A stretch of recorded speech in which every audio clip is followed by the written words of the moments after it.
Hello అండి. అందరికీ నమస్కారం. ఎలా ఉన్నారు అందరూ? బాగున్నారా?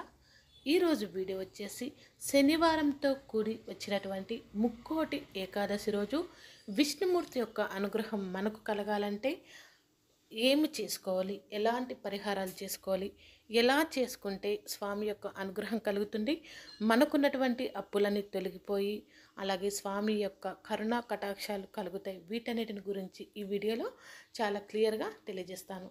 వీడియో అనేది ఎక్కడా స్కిప్ చేయొద్దు, అలాగే ఎండ్ వరకు చూడండి. వీడియో అనేది ఖచ్చితంగా లైక్ అనేది చేయండి. మీరు లైక్ చేస్తే వీడియో ముందుకు వెళ్తుంది, 10 మందికి కూడా ఉపయోగపడుతుంది. ఇప్పుడు మనం వీడియోలోకి వెళ్ళిపోదాం.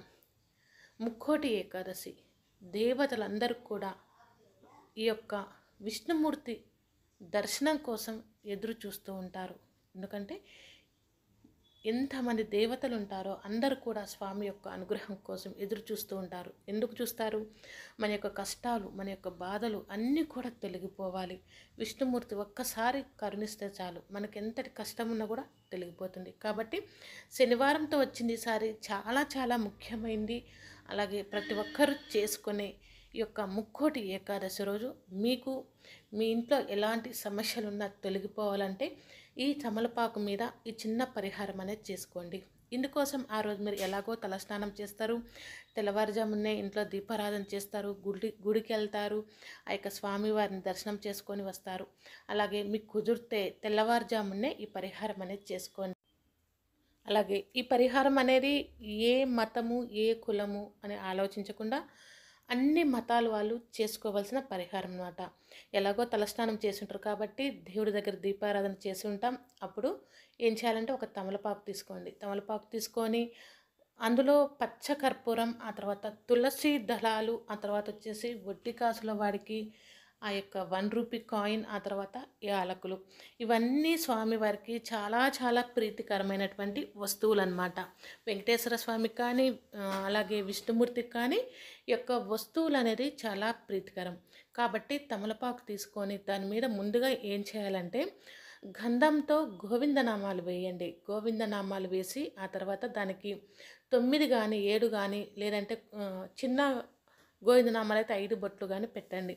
పెట్టి ఆ తర్వాత వచ్చేసి మీరు ఇలా నేను ఇక్కడ చూపించిన విధంగా మీరు ఆ యొక్క ఏవైతే వస్తువులు ఉంటాయో అంటే పచ్చకర్పూరం, ఆ తర్వాత వచ్చేసి తులసి దళాలు, 1 రూపీ కాయిన్, యాలకులు, ఇవన్నీ కూడా తమలపాకు మీద పెట్టి స్వామి దగ్గర మీరు ఎలా అయితే ముడుపు కడతారో అంతే నిష్టతో స్వామి చిత్రపటం ముందు కానీ విగ్రహం ముందు కానీ పెట్టి, స్వామి నాకు ఈ కష్టం ఉంది, నాకు నెరవేర్చి తండ్రి, ఎంతోమంది నీకోసం ఈరోజు ఎదురు చూస్తూ ఉంటారు, దేవతలు మానవులు అందరు కూడా.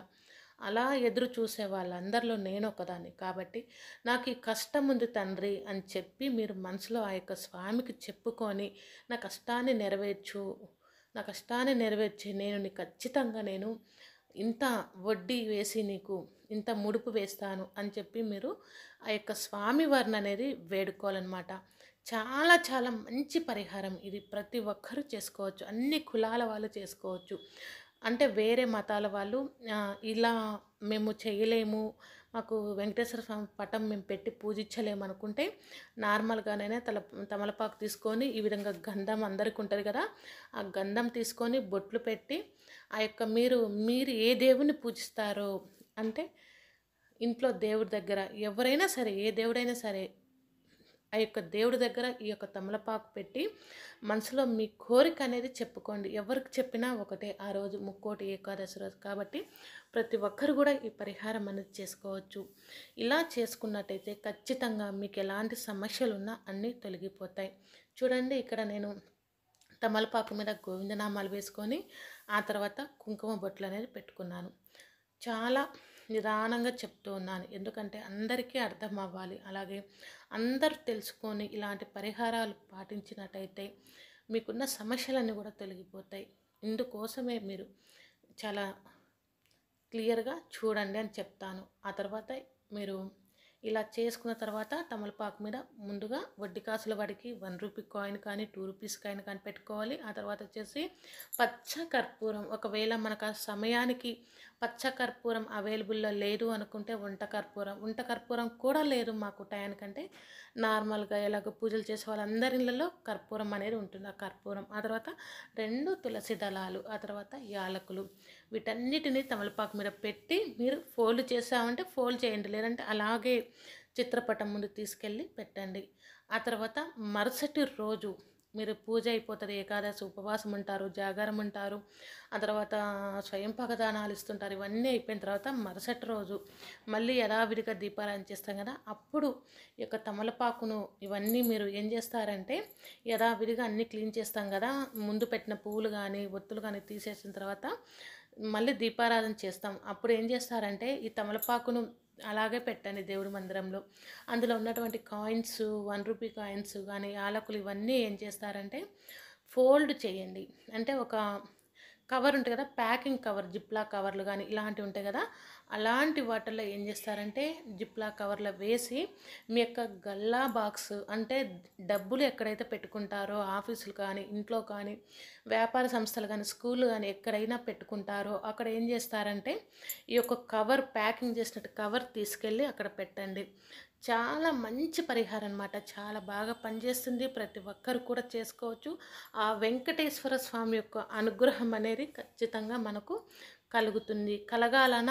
కలగాలంటే కూడా ఈ పరిహారం అనేది చేసుకోవాలి. ఇక్కడ చూపిస్తున్నాను చూడండి, ఈ విధంగా ఫోల్డింగ్ అనేది చేసుకోవాలి. చేసుకొని మనము ఆ యొక్క బీరువాలో కానీ లేదంటే లాకర్లు, మీరు ఎక్కడైతే మనీ దాచుకుంటారో అక్కడ పెట్టుకోవాలి.